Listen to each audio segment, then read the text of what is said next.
you have joined us. So let us begin without further ado. But before we begin with the session, let me give you all a quick and brief introduction about Ability. For us as an organization, all carers of children with special needs are at the center of our universe. Our mission is to give every child an opportunity to thrive.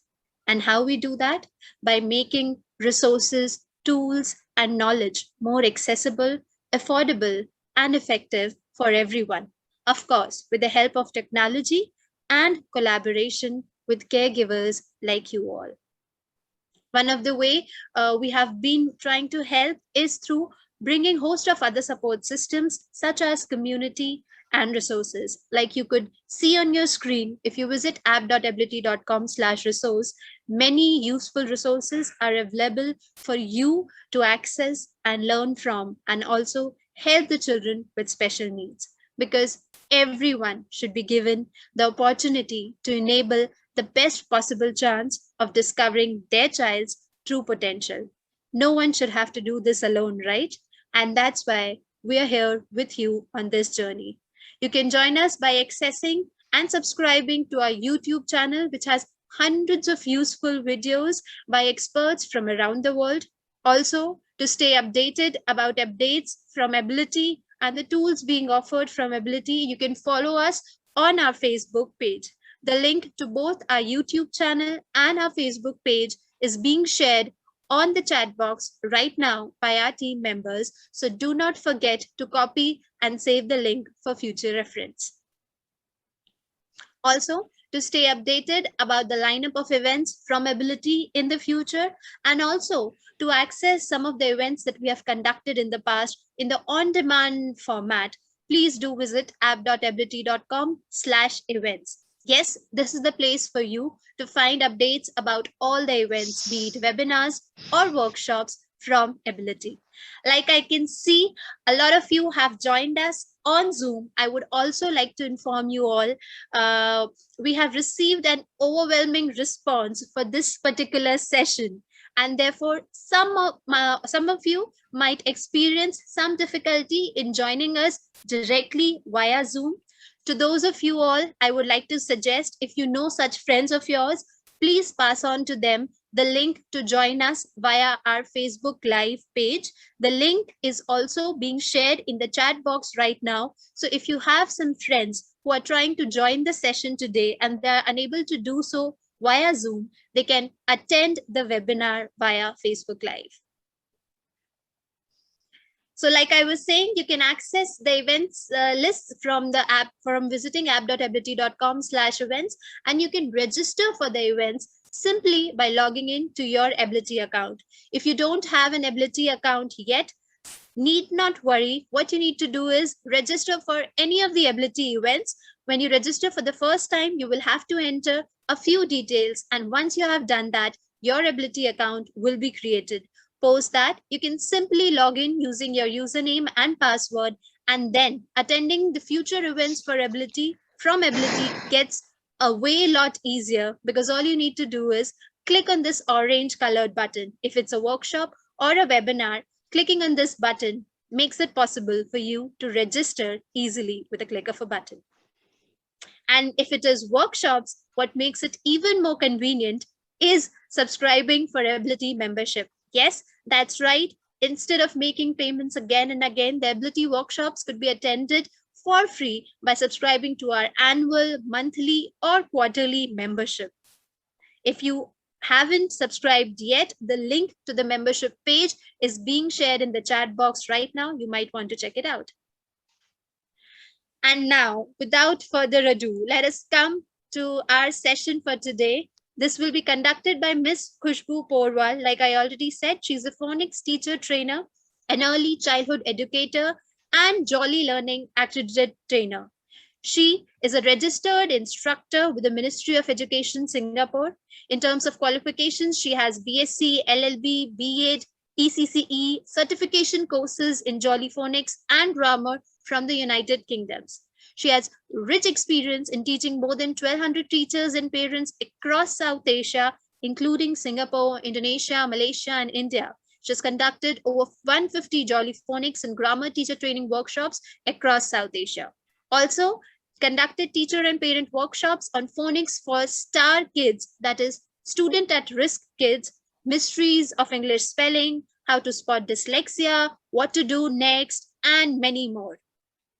During the initial years of her teaching, she realized that most children, irrespective of urban or rural backgrounds, had difficulty in reading English, which led to milestone delays in their academics.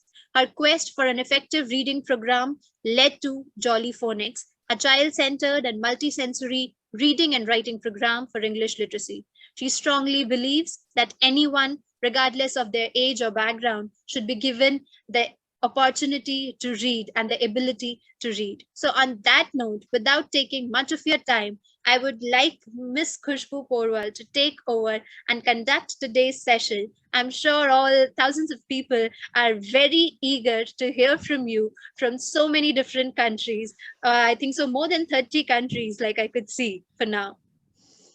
Thank you, Swati. Thank you, Ability team, for having me here. I'm really excited for this webinar.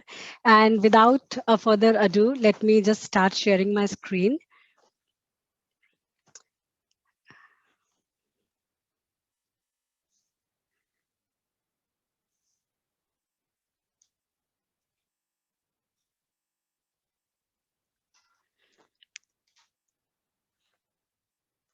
Swati, can you see my screen?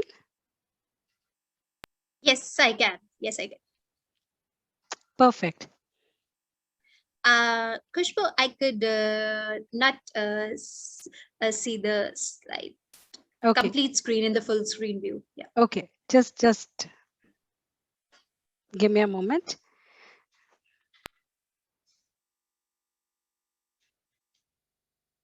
Yeah. Now it works. Okay. Is this okay? Yeah. Now it works perfectly fine. Okay. So good evening, everyone. And the intention, if you ask me to intention, to organize this webinar on this topic is to create awareness among parents and teachers. So over the years, I have seen wonderful results with synthetic phonics in all children, especially those who are at risk. Now, the agenda for today's webinar, everybody, we will be covering 4 topics here. First is the sign of learning disability. We will also discuss that why do you need synthetic phonics instructions for teaching reading and writing. We will learn about some interesting facts about phonics, and the last and the most important point which we will cover in this webinar is how to teach phonics to children with learning difficulties and learning disabilities. So here we go, everyone. Let's start with the first topic, everybody, and we will be now taking this sign of learning disability. But let me just share some interesting, kind of a research, what the research says about learning, learning disability and difficulty. So let's start by understanding what can we do as educators and, parents to provide best solution for our children, and how can we bridge the learning gap. We will also explore in this webinar the variety of methods and techniques to facilitate optimal learning in them. We will also try to find out the alternatives or the best way of teaching these children. Now look at some interesting data which says that about 10 million children have difficulties learning to read. And the good news is that more than 90% of struggling readers can overcome, I'm repeating this again, can overcome this difficulty if they receive appropriate treatment at early age. Now look at more data, it says that 4 out of 5 students with learning disabilities or learning difficulties, they have, reading problems. Children struggle with, so what is happening here is children learn, struggle with phonics and reading due to so children, they are struggling in, what we call it, reading because of lack of phonemic awareness. So let me just explain you in a very simple way, everybody, that we all speak in words, right? Words are made up of sounds, and we use letters to represent these sounds, and we write from left to right. Now it is very important that to teach our children that we need to, children must realize that the words are made up of sequence of sounds before they learn reading and writing in a formal way. Now, reading is very important part of of literacy, even the important part of our life. It is exactly like breathing. It's like seeing. Let's understand it better by looking at our daily schedule. By the time we wake up till the time we sleep, we constantly read all the time. By the time we wake up, we look at our phone for the messages or checking the emails, or even picking the newspaper, or reading any ingredient on a food product, or when we drive, even we look for direction, we are doing, we are only reading. So reading is so important in so many areas. And imagine in a day-to-day life, from small little thing, if someone is not able to read or write, what impact can it have on them? How helpless that person would feel for the entire day. Now, if you're not able to read or you're not able to write, you feel so, I mean, that person feels so helpless, frustrated. They're not able to understand what the world is trying to tell them unless there is a video playing. But imagine if there is no technology, there is no video available, how do they get to know about any kind of information about the world, what they are trying to communicate with them? So, reading is the most important skill. Now, it's very important, everyone, to look for the signs of learning disabilities in preschoolers because, I strongly believe as an educator that early we identify the signs, we can start the remedial treatment. At least we can be vigilant or we can start investigating. So here we have, we'll be discussing this signs in preschoolers, kindergartners. We will also discuss in middle schoolers, and finally in high schoolers. So let's start with preschoolers, everybody. And see, as I already explained you, the most important thing is that early we identify, we can start with the remedial intervention, or guide, ultimately guiding the children in the right direction. So usually what happens is when we see something unusual as parent or as educator, we feel that the time my child is going to learn, or this child maybe he's taking more time, and we have to wait, and things will get normalized automatically. So this is our kind of a attitude. If we see certain signs, we just sometimes ignore it, as an educator also, as a parent also. But as a I'm also a parent here, and as an educator I can just suggest that be vigilant, at least start investigating why this problem is there. And when we talk about preschoolers, that the most important developmental milestone for a preschooler here is talking. So if it is delayed, you have to be more alert or vigilant. Take it seriously. I'm not saying that every time there is a problem, but as a parent, as a teacher, we should not ignore it. Many a times, look at some of the points here which I've written in these slides. Let me just share all of them. So many a time when the child sees a teddy bear, for example, and he says beddy bear, or they are not recognizing the sounds in the word, that is the time, or they look confused, that's the time to be vigilant. And for example, when you take them to the garden, all the points are here, everybody, and you will get it in your notes also. But let me just explain you in a very simple way. When you're taking your child to the garden, you're asking them to come, go far, for example, and the child start coming closer to you. Means they're not understanding the simple directions. Or, for example, you ask them to, get your pencil from the left hand side, and the child is looking at the right or straight. They're confused. Then we have to be vigilant.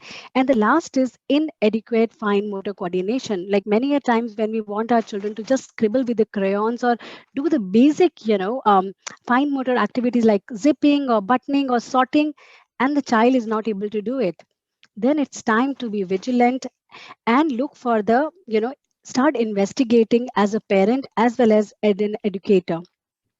Let's look at some signs in, kindergartners. So here I'll let me just put all the points here, everyone, for all of you, and let me just explain you in a very simple way. So these are very common points. So like for most common problem we have seen in the kindergartner is confusion in the letter names and sounds. So as an educator, is I when we teach phonics in the classroom, we never teach the letter name and the sound in one go, because that is actually confusing for the children. Very important, and confusing in letter reversal means the confusion in the formation of certain letters which are the mirror images of each other, like B and D and P and Q, if you see these kind of a thing. Or for example, the sight word, you want your child to read, say, saw, and the child is reading was. Now imagine, like, I saw a big bear, I was a big bear. If the child is changing the word, it changes the entire meaning of the sentence. So would highly recommend in these kind of a thing, start observing, look for the correct intervention, investigate. Look at some more points here, like letter reversals. You want your child to write dog and the child is writing bog. Or you want word reversal, you want him to write tip and the child is writing pit. You will see inversions with the sound and the wah sound. Or even transposition for the word, like felt and the child is writing left. Substitution, he's supposed to write house and the child is ended up writing home, the word which is there in his vocabulary. So if you see these kind of the symptoms, it's time for us to be vigilant and investigate. Now look for middle schoolers. Some very common symptoms seen in middle schoolers is they cannot keep themselves involved in long sentences. So let me just put all the points on the slide so all of you can read, and let me just take all the points here. So they cannot keep themselves involved in long sentences. Initially they will be alert for some time, but after that they will lose the track. Even you will see that they cannot see, they cannot keep their auditory attending skills. If when you're asking them something to do, they cannot keep their auditory attending skills with the memory for a long period of time. So when they are reading the big chapter also, you're asking him to read, they will lose the track, or sometimes even the visual tracking is inappropriate in such children. So when you talk about time telling word problem, they don't know. Most of the time they are struggling. They use vague vocabulary. For example, actually I wanted to say this, I wanted to do these, they're not able to express themselves perfectly. Their sentences thought consistency is not there. They make frequent spelling mistakes. In fact, with many of them, what we have seen is that when you ask them orally, they might answer or give the explanation, but as the moment you ask them to write or reproduce the work while writing, then you will not see good results here. So what happened now, everybody, please observe that now the gap from preschool, which went unidentified, and now the child is in middle school, the gap becomes so wide that this leads to the children, they feel exhausted, they feel helpless, they give, sometimes they give up, they low in confidence, they are not motivated enough to go to the school. They always feel to that that like their teachers and their parents will get upset on them. So what I'm wanted to why we are doing this part in this webinar is, the early we identify the signs, the early we identify that there is a problem, fix it. Don't wait, otherwise the children will struggle when they go to the middle school or high school. Now look for some symptoms in when they go to the high school, everybody. So something which was not treated or developed at the preschool level, it's going up ahead. Now let me just have a look, everybody. So something, if we say that something which was supposed to you treat it at the preschool level, it went untreated, and now the child is in high school, they don't know, and because in high school they have to face a lot, they have to choose for the career, like what career to choose, what to do, how to search for a project, how to search for the information in the laboratory. When the teacher asking them to do an assignment or a project, they are lost, they are not sure which step to do first, which step to do second, and they are lost. So the important thing here is, the early we identify these basic things, the better we can help to intervene these children so they can cope up, in reading and writing. Also, from look at from the child's point of view. The child is struggling but doesn't know how to express. Right under our nose, the child is going through a difficult time, but they can't express the difficulty. Now, in profound cases, now I'm repeating this again, in profound cases, we can figure out, oh, they have a serious concern. But what happened when they have a mild concern or moderate problem? It went, it goes untreated. Many a time I have seen, parents and educators saying that they start labeling the child, oh, he's clumsy, or he's lazy, or he's purposefully not doing the task, or the child is just refusing to pay attention, or he's careless, or he's distracted all the time, or he's not motivated to come to the class, or he's purposefully missing the pencil in the class. or purposefully not finishing the homework. Everything now boils down to the behavioral problem and the characteristic. Now you understand. Again, let's go back to the basics. The something which was supposed to be treated at the preschool level, and now it went untreated. Now that frustration is increasing, and now we start saying that there is a behavioral issue in the child. Now imagine yourself to be a kid, and somebody is constantly questioning your core competency and character. So what would happen? It will condition in the negative way. Either the child who is, say, a extrovert child, he starts showing aggression, or if the child is introvert child, he close himself, he withdraw, he becomes sad. In some cases you will see also the emotional burnout, serious. In these cases, we are not helping the child, we are making the life of the child difficult. So these are the important points, which is the most important of the part of this webinar. If you see something like this, be vigilant. And now common areas of learning disability, which we have seen in reading, that's the most important. So what are the points we have seen? Everybody have a look at this slide. Just so now your child is in primary 3, for example, and you are giving him a book of primary 1, and he's not able to read. Then there is a problem. So you just start observing your child carefully, slow or unable to read. Sometimes you will see that they have difficulty decoding certain words. You will see that when you ask them to read a sentence, they start skipping words. I mean, that's what you will see the results. Misread certain words. So if you see these kind of a problem, then we take action. That's the important point here as an educator. Now, what would happen is, have a look, difficulty expressing ideas fluently when they are speaking. If you see this, that is also, we have seen in reading. They may have not developed a preference for the left hand or right hand when they are writing. When they start moving, you will see that the move is little awkward. They may face problem in doing some of the fine motor activities. And, and the last is, they follow difficulty if you give them, a task which has a lot of steps. So if you see, these kind of a issue, avoid, you ask them to read something, they will read, but without comprehension. So these kind of a thing, if you see in reading, these are some of the signs. Now look for spelling. What would happen is, they can't remember how a word look like. So if you're using the whole word memorization method in the classroom, that's not appropriate for, that's not the right way of teaching with such children. Mixing up the sequence of letter, you will see you want them to write the word like help, and the child is writing hepl. Or you want him to write, for example, the word like confusion in the vowel sound, you want him to write pat and the child is writing pet. Or you want him to write, say, hen, and the child is writing some other word. So confusion in the vowels.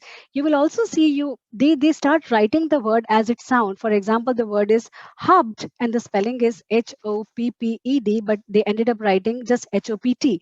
So if you see these kind of a error in the spelling work, then it's a concern, it's a matter of concern. So this is another area in which we have seen problems. And the third is writing. So difficulty controlling a pen or pencil because the poor eye, this fine motor skills. So you will see illegible handwriting. They are slower in comparison. If you ask them to complete a certain task, you will see they'll write long and rambling sentences with no punctuation. They doesn't know sometimes where to start and where to stop, make very common mistakes or omission when writing down homework. Difficulty in taking, if you ask them to write down homework from the board, they face difficulty. So these are the things, these are the some of the common problem we have identified in these areas: reading, writing, and spelling. And ultimately that leads to the behavioral problem, because these children, they lack self-confidence. Sometimes, as I already explained, if he's an extrovert child, he will show tantrum, he will show anger. If he's an introvert child, he will he will be sad, he will withdraw. And you will see these kind of emotional problems here. anxiety, anger, self-image, depression, and of course, problem with social relationship in the class. We've also seen some of the social issues here, which is most of the time because as I told you, reading is the most important skill. It's like breathing. Like imagine how important it is, and because the child is lacking in that skill, he is sometimes teased and ostracized by classmate, labeled stupid or lazy by teacher. They have poor sense of time, loses things easily, difficulty keeping track of homework, and ultimately that all results in difficulty making friends. So these are some of the common signs and symptoms which we have seen in different areas or with different child age group. And now we will try to find out what's the solution for this, how to teach reading to children who have learning disability or learning difficulty. So let's look for the answers here, everybody. So here, how do they learn best? These kids, they learn and think differently, right? Hence the regular method of teaching would not work here, and we need to find alternative and better ways to teach them. So let's start with our, the second part of our webinar, in which we will be discussing about phonics here. So, but before explaining what is phonics, what is what is synthetic phonics, let me just explain you that why do you need phonics instructions in the classroom and not the whole word memorization method or the regular method. Regular method, if I explain you, like showing the flashcard and asking the child to memorize the word, or, sending the word list at home and asking the child to memorize it, that method would not work here. Why? Let's understand by looking at this slide. So, why do you need phonics instruction? That's the important point here. What's the flaw in our current teaching system, and some facts about English language, everybody. So have a look. The first point, English language, it's not a regular language, not like, the other languages like Hindi or, Spanish, Italian, German.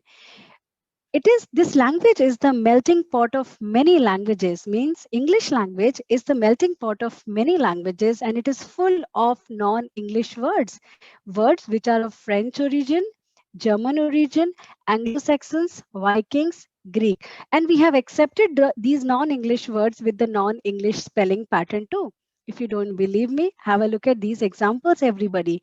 The words like chips, chef, and chord. The CH digraph in the word chips making the ch sound, but in the word chef it is making the sh sound, and in the word chord it is making the k sound. Because English language is the melting pot of many languages, and we are using these non-English words in our day-to-day life. For your information, we are using hundreds of such words. Second problem with the English language is we only have 26 letters to represent the entire sound system. So we all know that for reading and writing, it is the sound which is important. It's not the letter name. But in English language, we only have 26 letters to represent the entire 44 sounds. And what happens here is that some sounds, they are made up of single letters, some sound they are made up of two letters. For example, the word ship, SH, two letters together making one sound. In the word like light, three letters they make one sound. And in some words like eight, four letters they make one sound. And why this problem is there? Because we only have 26 letters to represent the entire sound system. So that is also one thing, we have to consider when we are teaching reading and writing to our children. The third problem is the pronunciation of the word varies across the globe. How you pronounce in Singapore is different from somebody who lives in India or in the UK or US or Australia. Even in the same country, like for example, somebody who lives in India, there's so many, people sitting from India here.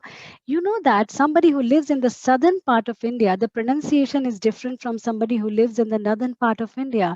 Now, so when we are teaching our children that what's the correct way of pronouncing, that's also quite a tricky part when the child is decoding a word. And the last and the most important point here is that the first dictionary was printed 200 years ago. The pronunciation has changed, everybody. The spelling hasn't changed. It means that the written English and the spoken English, they are different.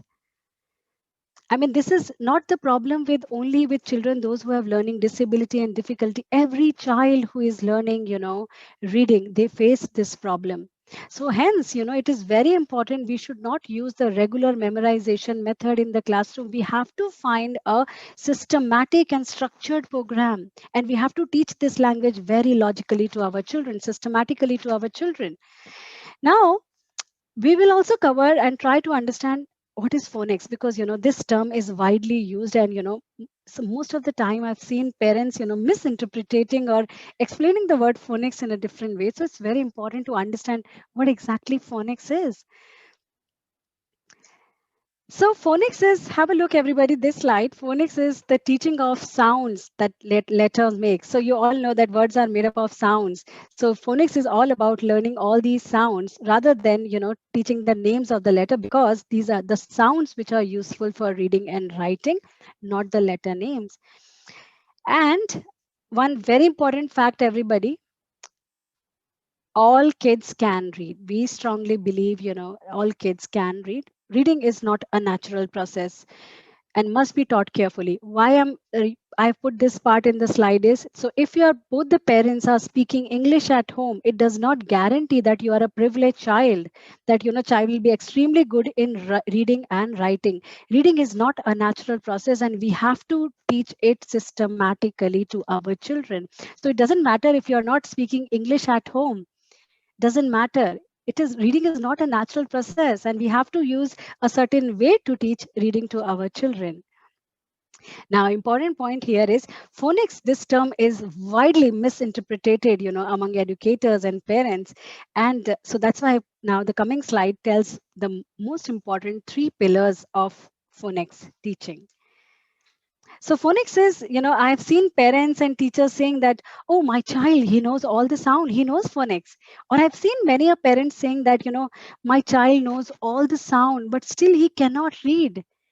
So knowing the sound, it's not phonics. Phonics, it has 3 pillars. First is teaching the sounds, the entire sounds which are there in the English language. The second is teach the skill of blending, means how to put these sounds together in the word and then run them fast so that it makes a word, means the skill of blending. And the last pillar of phonics education is segmenting, means we train our children to hear the sounds in the word and then write it on paper. That's segmenting. So phonics is not about only that, oh, my child knows all the sound and then it's a guarantee that he will be good in reading or writing. No, it's the blending and segmenting skill which we as educator have to teach our children, and get the results in reading and writing. And now let me just explain you the important part here. See, teaching phonics, just observe this slide carefully, everybody. Teaching phonics has 2 components. And most of the time we start from here. If you can see my arrow, we start from phonemic awareness, the formal teaching, and we are missing on this part. That is, when we forget to teach the sound isolation, we have phonemic awareness part, or talking about rhyming, alliteration, sentence segmentation, syllables, auditory blending, onsets and rhyme. We do not put focus on this part. So if your child is, say, 6 years of age and is struggling with reading, and you are using phonics program in the school, go back to the basics. We need to work on the phonological component of the language, means we need to work on this part.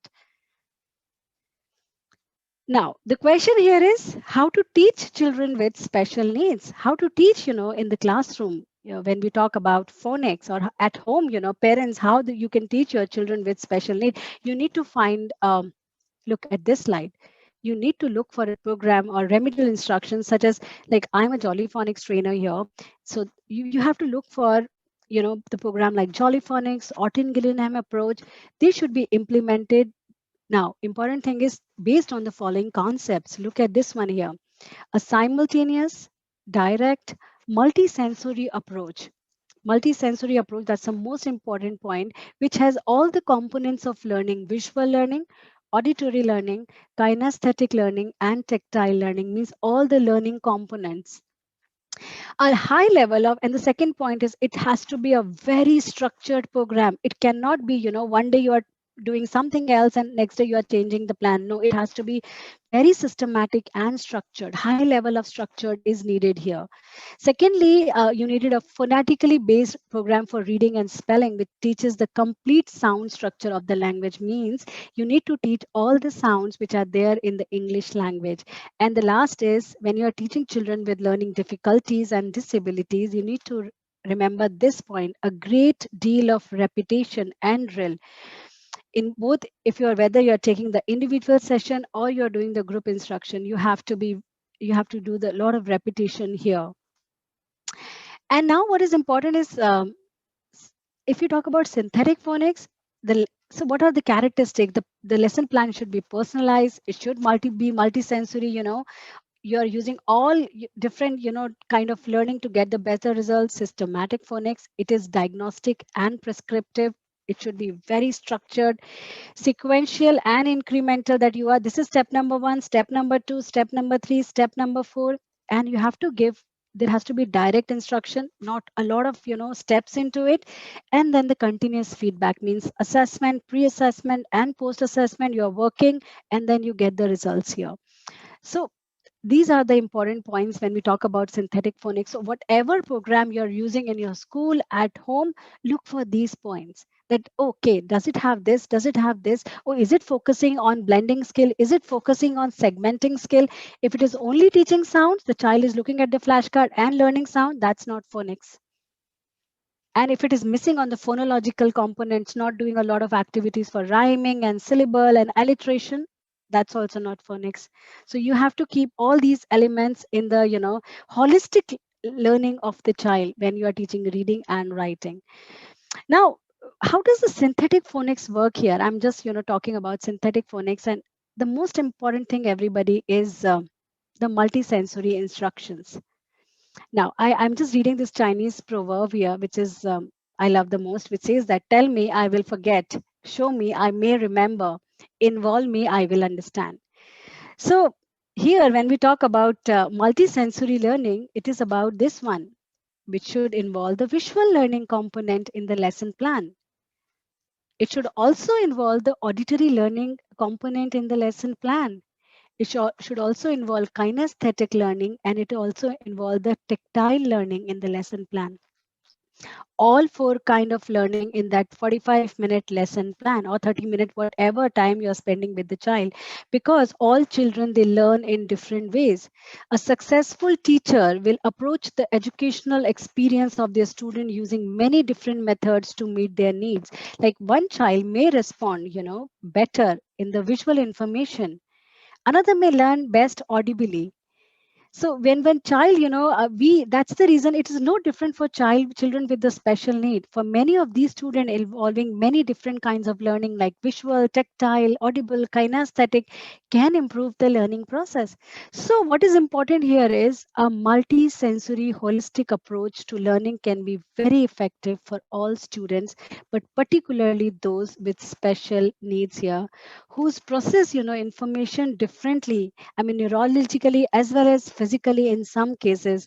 The more multisensory, a lesson can be, the better the integration of information and concepts. So not all that, but students with learning disabilities or physical disabilities might have difficulty in one particular area, while they might excel in another area. So you don't know the learning style of the child.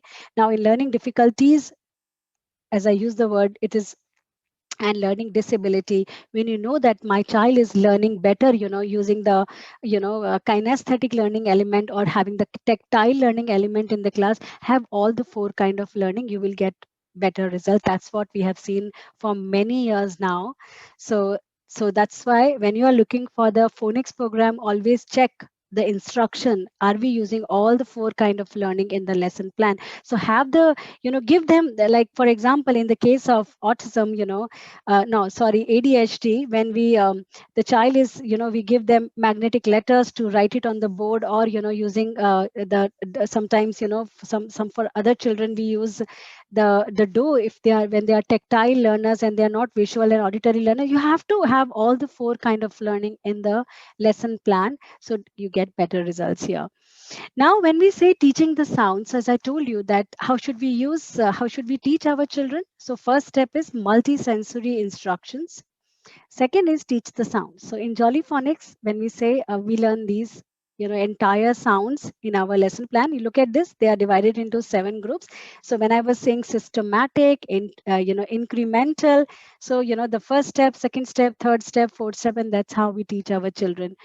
And as I told you that, when we say that multisensory, so we introduce, for every sound, when we introduce to our children, there is a specific action to it. There is, a specific body movement like activity, like a kinesthetic learning element with it. There is a tactile learning element in this. So in that 45-minute lesson plan, we have all different kind of learning, and we have seen amazing result. The remedial support, has gone down dramatically. So we have seen good results where the classes started using Jolly Phonics, means synthetic phonics in the classroom. Now, what is important is say no to whole word memorization method and the mixed phonics method. So I've seen, in last few years, as I already told you, that many a time teachers say that my child knows all this, like parents says that my child knows all the sounds, but he still cannot read. So, so it's just, because most of the time in our classroom, we are focusing on teaching only sounds and missing on the important elements of blending and segmenting in the classroom. So now another 10 minutes we'll be discussing about blending, means how to get results in reading here and how to get results in segmenting. Now, one more important point here, everybody, is look at this slide. This is very important, means curation of words, selecting the right word for your child. Now, what is phonics? When I say phonics, now look at the previous slide. Say no to whole word memorization method and mixed phonics. So what is mixed phonics is when you are just teaching the sound to the child and giving them any word to read or giving them any book to read, and you're not seeing results. So when you are using synthetic phonics method, you have to be very careful the kind of word you're asking your child to read. So look, for example, I just finished these 6 sounds to my child, and I look at this one, like he has just learned s, a, t, I, p, n. And now I'm asking him to read the word like sat and at. They are decodable word because he has learned the sounds. He can read these words. He can read sit, it, and its. But tell me, if I give him the word like cat or bat or rat, can he read it? He cannot, because the sound of k or the b or the is not here. So you have to be very careful. Whatever sounds you're teaching in the classroom, you're asking the right word, taking the right word for blending as well as for segmenting. So this is very important point for curation of words. Now, we'll discuss how to teach reading to our children. So here I will be showing you a very interesting activity, everybody, which I use a lot. But before that, let me just explain you what is blending. So blending is actually the process of saying the individual sounds in the word and then run them fast so that it makes a word. So that's what blending is. So when you are showing a word to a child, it doesn't come, if he knows all the sounds, then also the chances are the child will not be able to decode the word. We have to teach them blending. And let me just give you an analogy here. Blending is exactly like swimming or driving. Like if you remember how you learned driving, and in the initial days of driving, when you are learning driving, if somebody gives you the car keys and asks you to drive on the highway, what would happen? Accident, right? So that's exactly, in blending also. When you are teaching blending, we have to teach, we have to teach very systematically and take our children to a stage where they learn this, and this comes automatically to them. This comes natural to them. So it's exactly like once you have learned to driving, now you can drive anywhere, whether on highway or a busy road, you can drive anywhere. So exactly like blending, we have to initially help our children with all these simple activity which I will be sharing now, and later, later they will reach to a stage where they will look at the word and they start doing the silent blending in the mind. So let me just present you this activity, and I can tell you about this activity, you will see instant results. I have seen many a times, parents, where the school has asked for intervention of a particular child, and they have done this activity and they got instant results. Sometimes in just 2 hours the children, they have picked up writing. Why? Because of the multi-sensory learning component in the lesson, this activity. So just everybody have a look here. I'm just playing the video. Swati, just let me know if you can hear the sound.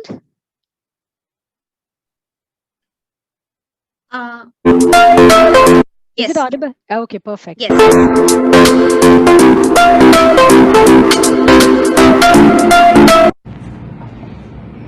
Hello everyone. Today I'm here to present a very simple activity for teaching blending. And before explaining you about the activity, I have to tell you from where I got this inspiration. So during the initial days of my teaching phonics, I had this student and he was extremely good with the sounds. But as soon as you ask him to blend those sounds and read the word, he would get stuck. For example, I had this word and he would just say pa, a, t and blank, no answer. He was unable to blend. I tried many activities with him to get better results on blending, but all in vain. And when I was doing my search and I came across this video on YouTube, which is drive-through blending, I took the inspiration from there, I tweaked it, and I started using it in my classroom and I saw amazing results. So what you would need for this activity is very simple. I just got this mat. I picked it from IKEA. It's the blending, I call it blending mat. You would also need some flashcards, even something like this. Apart from that, you need a toy car. Children, they love the toys, especially the cars. Now, what you're supposed to do in this activity is very simple. Keep the flashcard on the floor, the word which you want your child to read, and now ask your child to drive the car. Now I have these 3 flashcards here and there is this track here. So the rules of the games are the child has to say the sound and then only he can drive. For example, here, have a look everyone. So I have this word, he has to say pa, at, and then we have to instruct the children that, but nobody drive like this. You have to pick up the speed and you have to drive it fast. Let's give it a try again. But you have to say the sound quickly. So it's pat. Okay, let's give it a try with another word. Now I'll just change the sound and I'll bring this one here.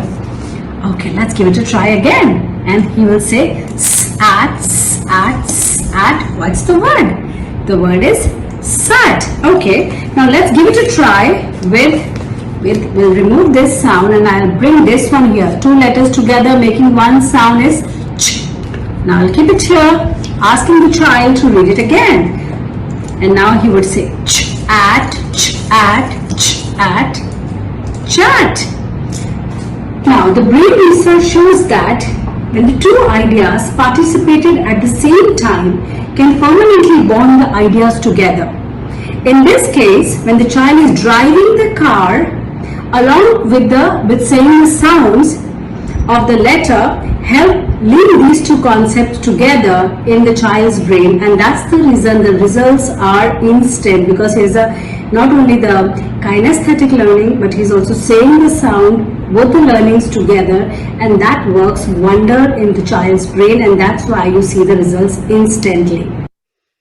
So this is about blending, and this is drive-through blending, a very famous activity which we use it in Singapore a lot. And now I will be talking about, because we only left with 5 minutes, and let me just take this topic which is very important for teaching writing to our children or preparing your children for dictation or writing words. Segmenting, everybody. And segmenting is, it involves breaking down of words into individual sounds.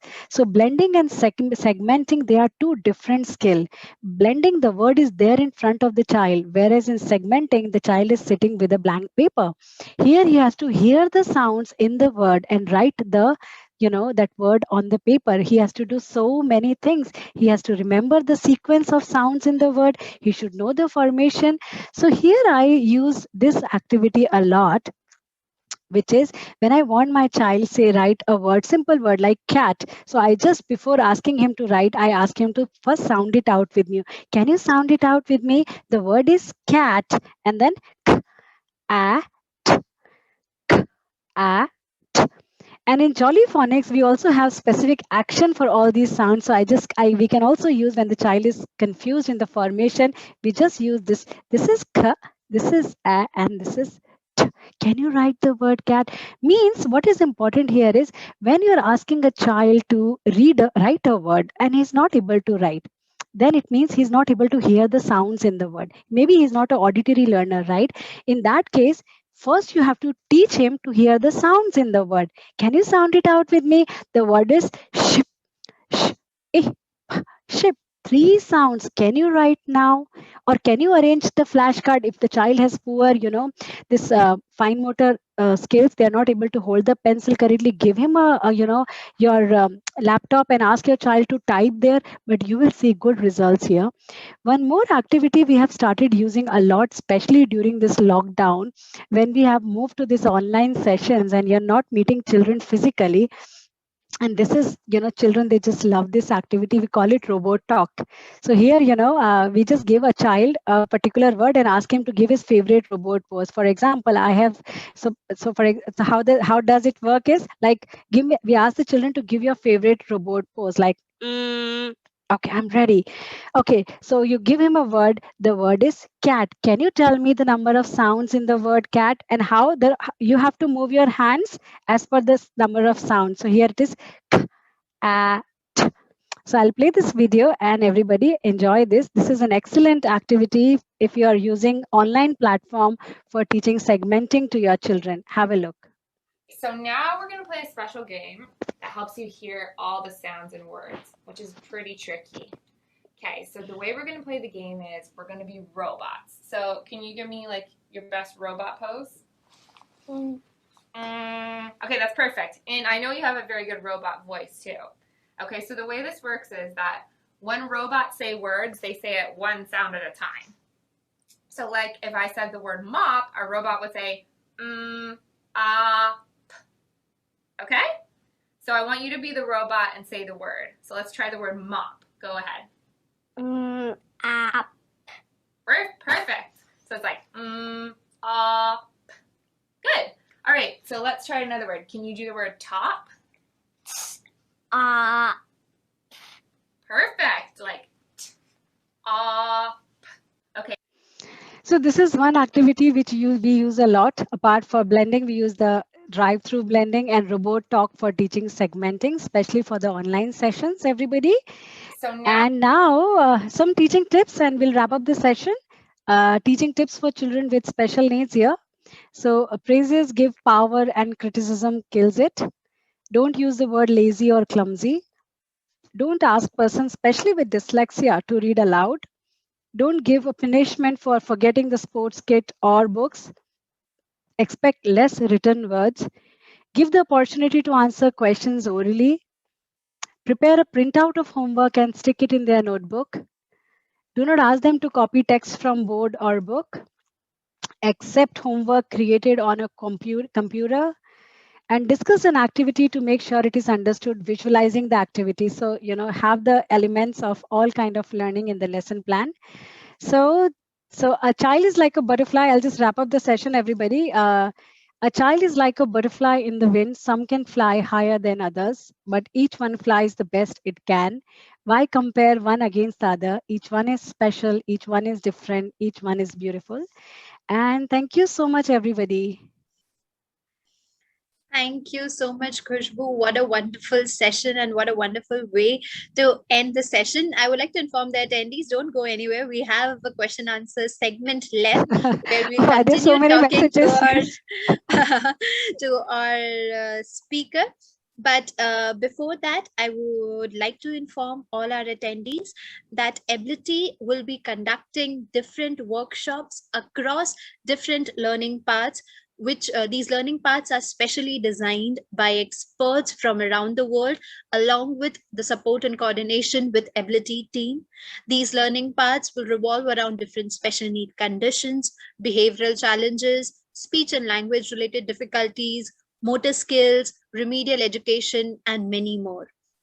In all these learning paths, the sessions and the workshops that will be conducted will cover the essential knowledge, strategies and interventions, assessment tools, along with case studies and activities to make it very interactive. So if you haven't yet subscribed to the Ability membership, now's the time for you to do it so as to experience the different learning paths from Ability. The link for the upcoming workshops from Ability is being shared in the chat box by our team members. And also, the next free webinar session from Ability is scheduled for 25th of May, where we'll be talking about remedial education for the 4 Ds of special needs. So if you're interested in attending that session, please do register right now. So like I was saying, Khushbu, thank you so much for such an amazing session. The chat box is filled with words of gratitude and also appreciation about so today's much. session. There have been so many people who are not just watching us live on Zoom, but also many others who are watching us live from the Facebook page. So yes, the appreciation is coming your way from all those different mediums. And now, without further ado, I would like to start with a Q&A session. The first question that I have is from Krishna Kaur, where the question being asked is, how to teach phonics to children who have issues pronouncing sounds? So if the child is facing a problem in the pronunciation, in that case, like how we use in Jolly Phonics is every sound has an action to it.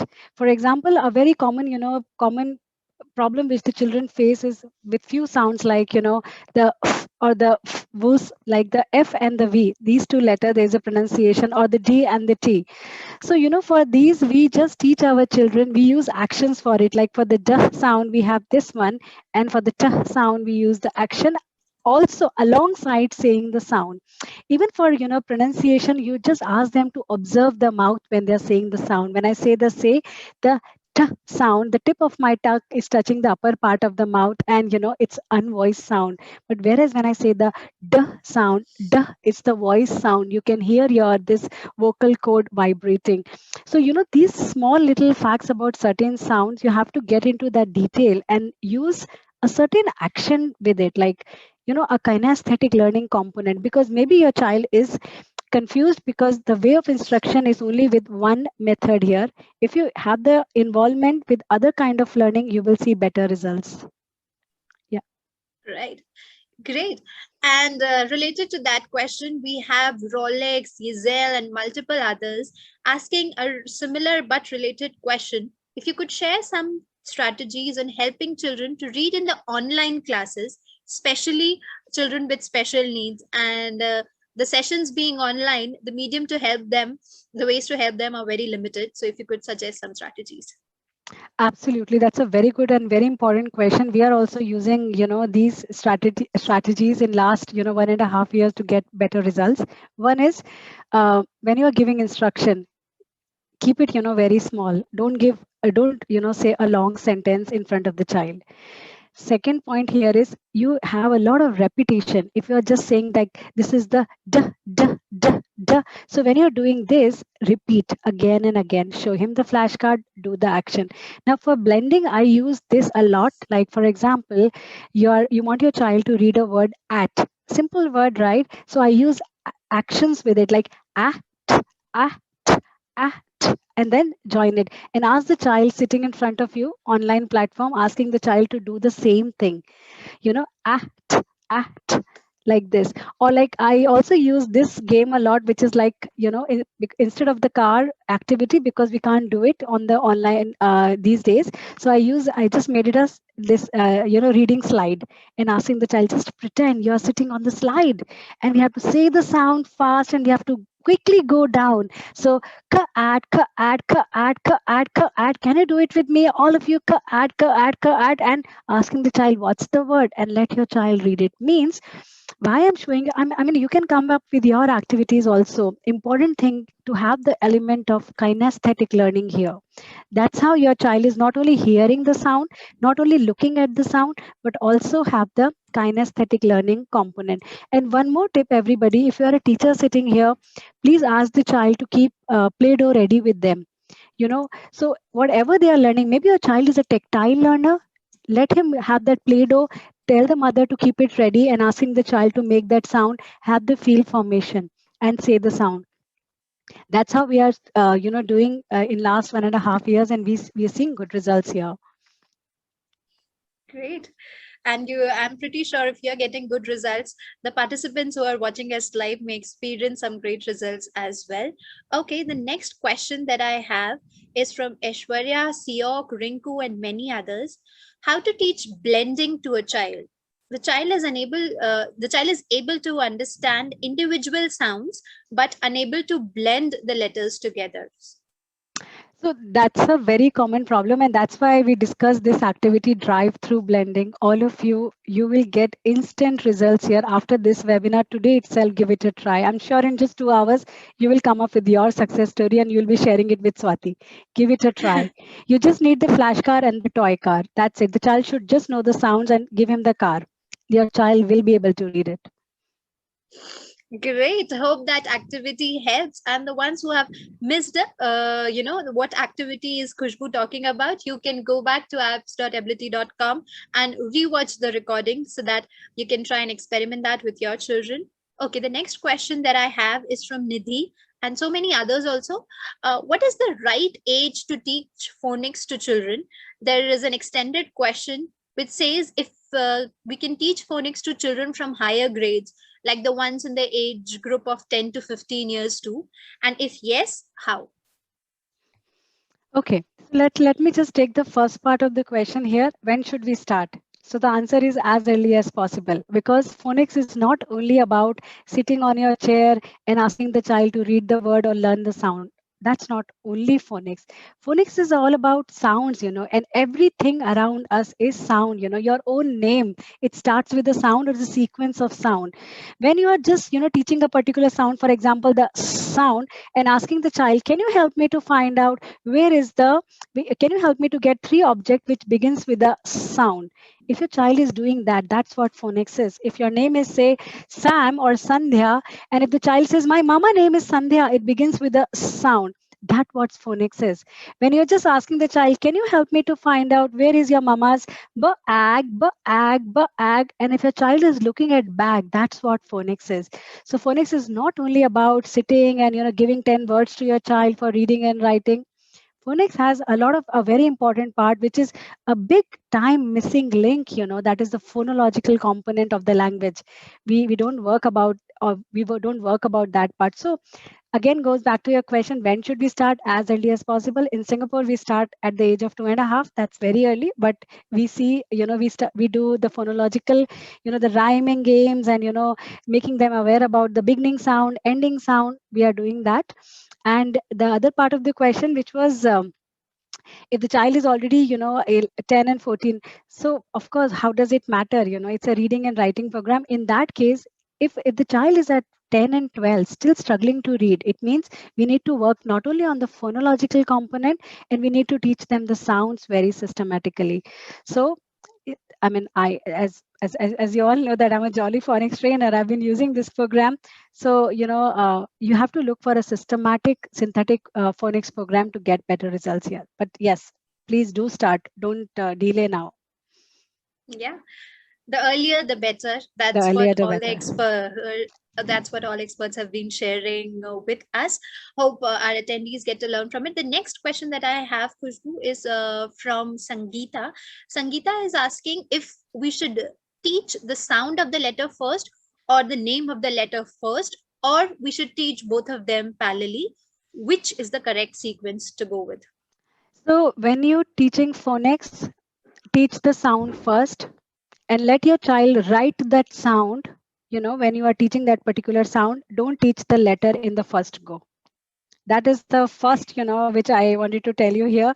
Now, if you're teaching your child a particular sound and he's saying, no, teacher, this is the letter S, for example, he's saying the name, then you say, but that's the name of the letter. And we are reading, this is the phonics class. Can you tell me the sound of the letter? Move to the sound. Why? Because you're dealing with young children. Don't give them too much of information that will confuse them. Right. Interesting point. Okay. So the next question that I have, I'm sorry, I'm rushing with the questions because I want to address as many of them as possible. And the chat box is filled with so many of them. So I really want to read the comments in the chat box. I'm completely missing that part. Yeah. will share with you. The next one is from Siok. Siok is asking if a 12-year-old child with special needs has learned some of the sounds which are incorrect, how to help the child to unlearn the wrong sound and then relearn the correct one. So unlearn is, that's the most tricky part of any of the learning process. So just have the multi-sensory learning. So again, let's go back to the program which I use in the class is Jollyphonics, and this is very common. When we see that some children, they are learning a certain way, certain sound, because especially when you are teaching English as the foreign language or the second language, and many countries like Malaysia, Indonesia, they have their own. Even India, they have their own Hindi language. They have a sound system, so the pronunciation, it differs. English, they are learning differently, and in Hindi they start relating these two sound. So in that case, you have the multi-sensory learning component in the learning. So like, for example, as I already told you, for example, the d sound, we use this action, and when we say it, tell your child to observe when you say the sound is d, d, d. So by these activity with action, do it again and again, do some repetition, and you start seeing the child will start unlearning. That's how I can, because this is very common. It's not only, you are facing this, many children, they face this. Great. Yeah, so many children face it, but I think so the solution that you have provided might help so many of Yeah. them. The next one, I'll be taking two more questions for today's session because we have already overshot the time. But since the conversation with you is so interesting and so engaging, and so many of them are very eager to hear from you, I am taking a little liberty to extend this session by a few more minutes. The next one that we have is from Lim. Lim is asking, can we know the difference between blending and segmenting? And if you could elaborate on that. Blending is okay. Just shall I give you this example on this page here? Uh, can everybody see my Sure. screen, right? Everybody can see me. Yeah, definitely. Okay. Can you see this word? Yes. I'm just using my pen. I do not have a marker here. Okay. And can you see this part of the paper? Yes, can. Right. I have not written anything here, and there something is written, the word cat. This is Yes. blending. This is segmenting. Blending is when the word is there in front of the child, he has to say the individual sound, and he has to run these sounds in the mind to say the word cat. Like ka, add becomes cat. Segmenting is the child is sitting with a blank paper, and you're asking him to write, can you write the word cat? Now he has to hear the sounds in the word cat. He should know the formation of these sounds, and then he write it on paper. So blending and segmenting, they are two different skills. They are not same. But the important thing here is you have to teach both the skills together in the lesson plan. They are reversible processes, and if you don't teach them together, the children will not understand the reversibility. So I hope you understand, you're clear with this analogy. This is blending when the content is there in front of the child, segmenting when nothing is written. He has to hear the sounds in the word. Sure. Like I could read from the chat box while I'm interested in answering the queries and questions from people. One of the common ones is about the feedback link. I would like to inform all the attendees, you will need to log into your Ability account to be able to submit and share the feedback for today's session. Since all of you have registered for this webinar, you must already have a login. You must already have the login credentials available with you. In case you still face any difficulty, please write to us at support@ability.com and we'll try and help you in as many ways as possible. Okay, coming to the last question for today, which is from Kavita Chaudhary. Kavita is asking us what to do if a child hops word. Is this related to phonics in some way? It's a very common symptom which we see in dyslexia, where the children, they are not visual learners. See, the child is not able to see the sounds in the word, right? The visual sequencing is missing, right? So what would you need, right? Tell me. So you need to change the teaching style. You need to have the component of kinesthetic learning in the lesson plan, like I remember. So one is So it's just, let me just explain you this way. You want your child to write the word frog, so you use these action. I also use this, if you know this game this rhyme, head, shoulder, knees and toes. So you want your child to read that word or write that word. Ask the child to first count the sounds, and then you ask him to read or write. So that ways, see, what is important is have the if the child is not, one thing is not working, it doesn't mean that there's a problem in the child. We have to look for the holistic program, and we have to look for the holistic approach. And here the approach is have multisensory learning component in the lesson plan: visual, auditory, kinesthetic learning, tactile learning. Your child will learn. Thank you so much, Khushbu, for such an amazing session. I am pretty sure all of the participants here must have learned a lot from your experience sharing. So the participants who are interested in sharing their feedback about today's session and are unable to log in, we are also sharing another link with you so that you can share your feedback with us very easily and conveniently. This is to improve your experience with us further. Thank you so much, Khushbu. That brings us to the end of the session. If you would like to conclude the session with few of your words. Thank you so much, Ability team, for trusting me. And phonics is something, it's like as I told you, reading is as important as breathing for me. Phonics is the it's my life. I've been doing phonics, teaching phonics for years now, and this is the most important thing. And I love talking about this topic, and I just love helping children. So that's how I conclude. I love this subject, and I can assure you that use this approach and you will see good results. Great. Thank you so much, Khushbu. I would like to remind the attendees that they could register for the next webinar scheduled from Ability for 25th of May by using the link that is being shared in the chat box right now. And also, if you want to subscribe for Ability memberships, you can take a annual, quarterly or monthly subscription so that you can attend all the workshops from Ability across different learning paths from different experts from around the world. Thank you so much, everyone, for joining us for today's session. This brings us to the end of today's session. Bye-bye.